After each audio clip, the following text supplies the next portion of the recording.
deklarata e përbashkët e 29 zyrtarëve të lartë amerikan, në mbështetje të Këshillit Kombëtar të Rezistencës dhe Planit 10 pikësh të Maryam Rashavit.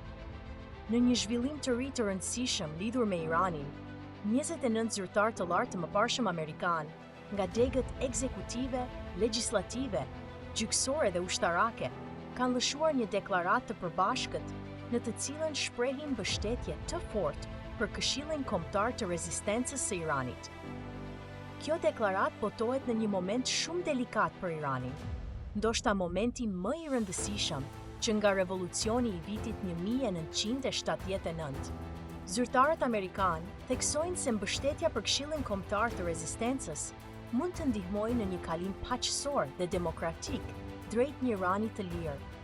Generali Zack Wald, ish komandant 4 yje i forcave ajrore të Shteteve të Bashkuara dhe ish zëvendëskomandant i Komandës Evropiane, tha në një intervistë për gazetën Express të Londrës, Shtetet e Bashkuara nuk kanë nevojë të dërgojnë as edhe një ushtar të vetëm në Iran dhe nuk kanë nevojë të pushtojnë territorin e këtij vendi.